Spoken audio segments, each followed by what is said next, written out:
Thanks, Sean, and sorry to stress you a little bit with the time, which is very constrained today.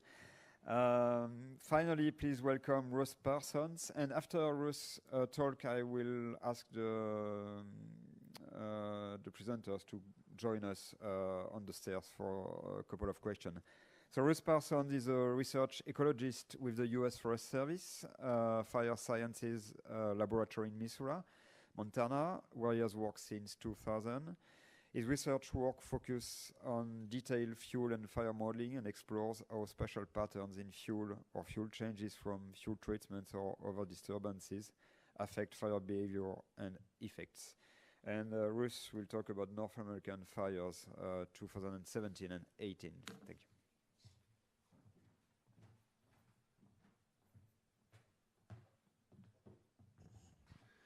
Thank you, Sebastian.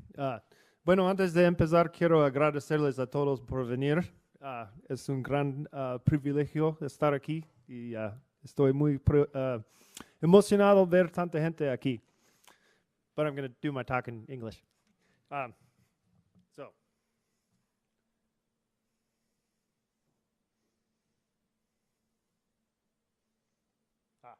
sorry. So, we've had a lot of discussion about the last few years here have been big fire years across the globe. We have certainly an increasing challenge of fire management in North America as well. The fires of 2017 and 2018 were bigger than average fire years. We had a total of about 3.5 million hectares burned in 2017. Notably, with 47 fatalities is a very high number. And then 3.3 million hectares in 2018. The total costs of our suppression in 2017 were approaching $3 billion. That's just suppression. Of course, there are much more costs associated with the loss of structures and things like that. Those costs are still being calculated for this year. Also in British Columbia, that was one of their most serious fire years as well, with 95,000 hectares burned. There are a lot of factors contributing to the fires that we had in these 2 years. Probably the biggest underlying driver is climate change and prolonged drought in the West. We've also had quite a lot of declining forest health with high mortality. In California particularly, on the tail of 5 years of drought, they've had just a massive die-off of forests there, and they've had 129 million dead trees in California in December 2017. Part of that came from beetle epidemics, which also are related to climate change. Then we, throughout the West and many parts of the United States, we have an increasing role of invasive species like cheatgrass, which are changing the fire dynamics of our fire regimes.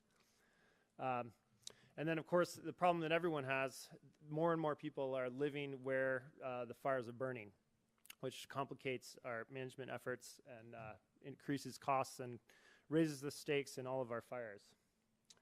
So, just a little more detail going into the contributing factors from our fires from 2017 and 2018. In California, they really had a very unusual prolonged drought. If you look at this time series, it shows a reservoir in Northern California where the water level dropped by over 40 meters over the course of several years. In Montana in 2017, we had a short-term drought event in which much of the state was in a very extreme state of drought, and this came about very, very quickly.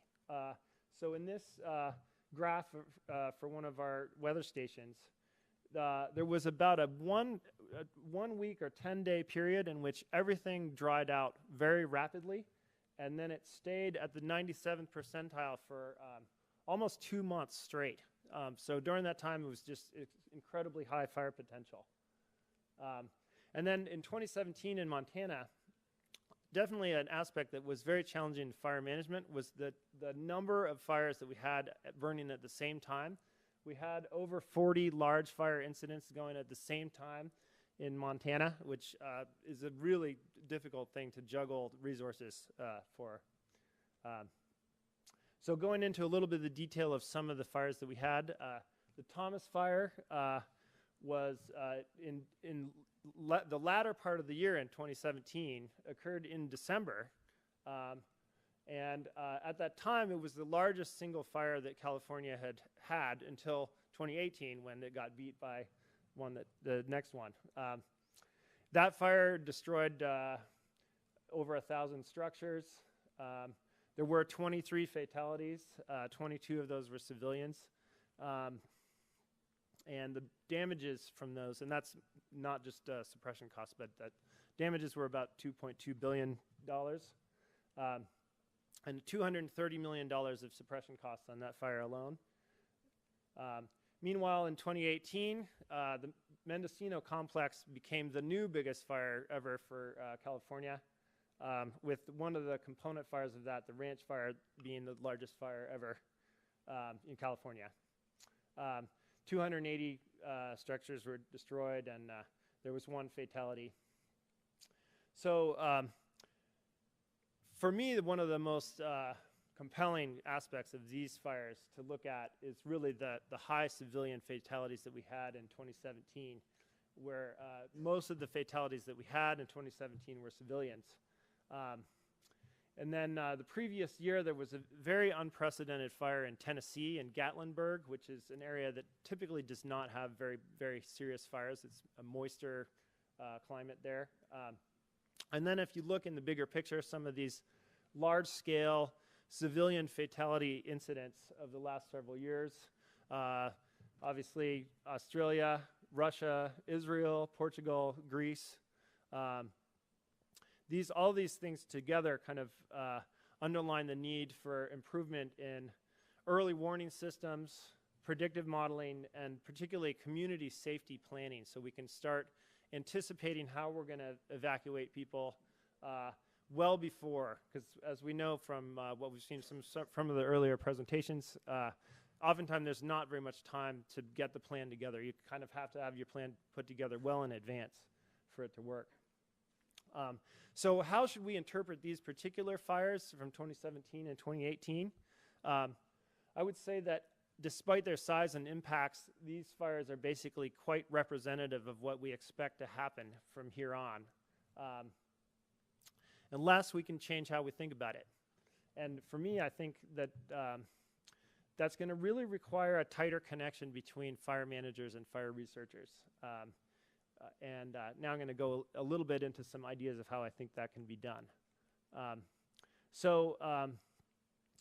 Here, thinking about what are the changes that I think we need to improve on. In fire ecology, we need to get better at quantifying the effects and understanding resilience of these ecosystems, particularly with a long-term view, with the understanding that climate change is going to change and is changing what can grow and what can be healthy in these ecosystems. And fire behavior, in a science perspective, we need to get better at relating fire behavior to the fuels that are out there, and to understand better how changes in those fuels, such as from fuel treatments or other disturbances like insects, how those translate to to differences in fire behavior, how fire behavior is sensitive to the conditions, and what are the implications of those changes for safety and effects on ecosystem and on people. In terms of safety, I think we really need to think more bigger picture, bigger scale in how we manage fuels. We have to be more proactive in planning community safety and thinking about evacuation as something that you expect to have to do. And I think a big part of that is improving our ability to communicate, providing timely warnings, and enable real-time spatially explicit communications of where the fire is, where the resources are, things like that. And I think this is a common theme that has been touched on by many of the speakers today, but we need to really focus on risk awareness. In that, having a better sense of the fire potential and understanding the decision space in which fire managers need to operate and giving them the information they need to get what they need to do done. So there's a number of challenges that make coordination between fire managers and fire researchers difficult. And here I speak mostly from how it is in the US, but there may be some similarities in other parts of the world as well. But one of the challenges that we face in coordinating between these groups is that we kind of live in different worlds. So in terms of the actual work, fire managers work in the physical, immediate sense. They're working on it right now, what needs to be done. Fire researchers tend to be analytical and more long-term, and we're not in the same space in terms of time. We also, the training we receive that prepares us to how we think what we do is very, very different. Our firefighters, our fire managers, they learn most of their work on the job. It's practical, it's focused on what they need to do. Most of the research training that we have is at the university, tends to be more theoretical. This isn't to say that either one of those is bad, it's just that they're different, and recognizing that is important. Very different culture. Fire management tends to be very action-oriented, whereas, as Mark was mentioning, researchers can take a while to figure out what is going on. I think these are two different ways of thought. And then communication is really very different also. Fire managers tend to be very immediate, verbal, direct about what they're trying to communicate. Academic researchers tend to be more nuanced and not try to put things in very definitive terms. So that can be frustrating for managers as well. And then just the kind of experience that we have is often not very overlapping as well. And this isn't by any means trying to say that one of these groups is better than the other, but if we want to work together, we need to recognize where each other is coming from. And so I think that it's really essential if we want to improve our coordination such that research is more directly beneficial to management. We need to amplify our opportunities to share experience and training such that we can basically make the overlap between our two groups bigger. So we have more shared experience, more shared training. In terms of needs that I think we have, in terms of improving our ability to manage fires in the changing world, and I think in the immediate, we basically really need to figure out better, and I think there's already been quite a bit of progress made in this, but we need better systems for bringing data to people in the immediate time frame to facilitate evaluation of what is the values at risk, what are the options, and to streamline that whole decision-making process. In the longer term, I think a lot of the other speakers have talked about this, but we need to think proactively about how we're going to modify our fuels and manage the landscape so that it's easier to manage when the fires occur. We can't really respond to it all at once. The more time and effort we can put into it beforehand, the better it will be. We would need to work on improving our fire forecasting and prediction and understand the realm of possibilities that can occur. A lot of these high civilian fatality incidents that we're talking about have a common thread that the whole event occurs so fast, it's very difficult for anyone to have a sense of what the potential of that event might be in terms of the possible consequences. So we need to work on that. And then in a broader sense, in terms of science and management, I think we need to take every chance we can to get better integrated data sets that bring all the fuels, the fire, the weather, and the outcomes together into one common place where we can see what's going on and understand it better. And then, in my view, there's a continuing need for fundamental science work and development, development of new tools and technologies. And I think it's always important to remember that the people are actually one of the most complicated and dynamic parts of the problem. So although I certainly tend to think about things more like the fire itself, solving the problem has to do a lot with understanding how people think about fires and how we can, and working on that. So the social sciences research and its importance should not be understated.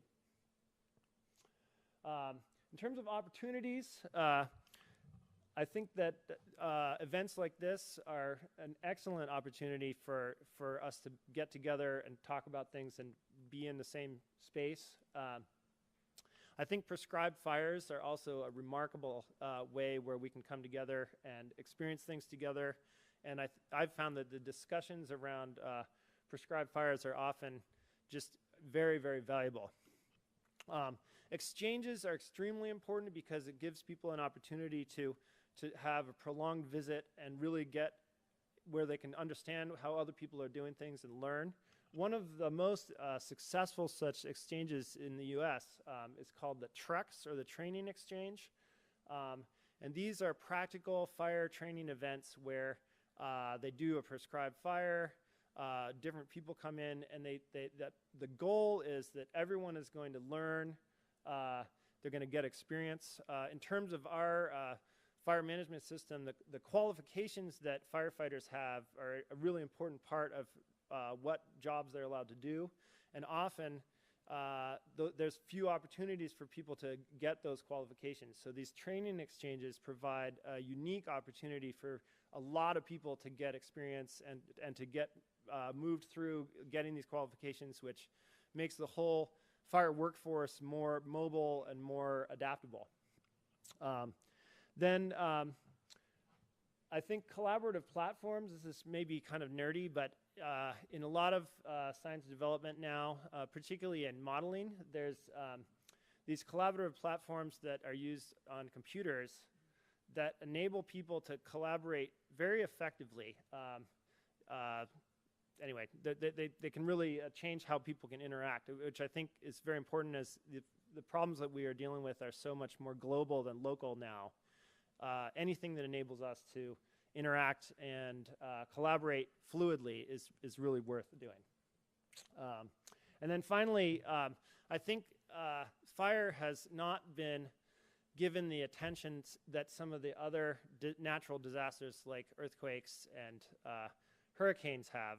But I think that the scope and scale of fire incidents that we've had in the last few years, not only in the United States but elsewhere around the globe, I think are leading to a broader understanding on the part of the governments that this is a huge problem and it needs to be given a similar scale of attention.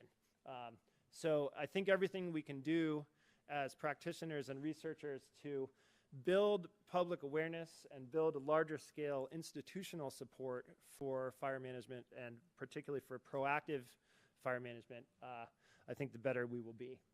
So I think that might be it for me. If you have any questions, feel free to contact me. There's my contact information. Thank you.